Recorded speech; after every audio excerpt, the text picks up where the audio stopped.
I saw a meme a few years ago. Of course, at the time they weren't calling them memes, but anyway, it showed a group of kids playing.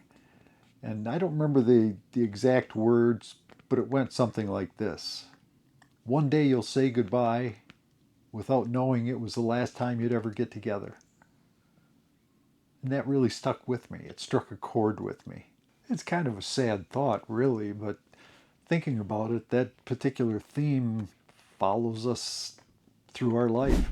I've talked before about the buying the last roof you'll ever need, or buying the last refrigerator you'll ever buy, or things like that, kind of in a humorous tone. This is a little different. This feels a little different. It's more personal, it's more emotional, it's more remarkable. And it's kind of a difficult subject because it's hard to look at it in a light-hearted way. And I have to remind myself that when something's ending, a lot of times that means that something else is starting, or that something else has already started. You know, you've heard the expression, one door closing means another door is opening, or can mean another door is opening. I'm sure you've heard that before. The interesting part is that we don't always know when the last time is happening until later, sometimes much later. You'll look back and think, geez, I didn't know that was going to be the last time, whatever it was. And you know, sometimes it can just be circumstances. Time passes, things change. Sometimes we're lazy about things and they change gradually. And sometimes it's something tragic that changes things. You know, a car accident or a sudden illness, something like that. And things change really quickly. And of course, sometimes we do know when it's going to be the last time. Sometimes we plan it that way.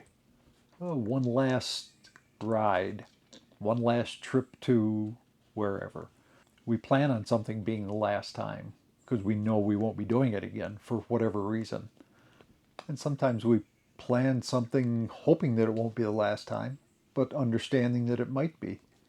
Kind of like my trip to Texas, which was postponed for a month, by the way, you know, to see my friend, my service friend down in Texas. I'm 76, he's 78.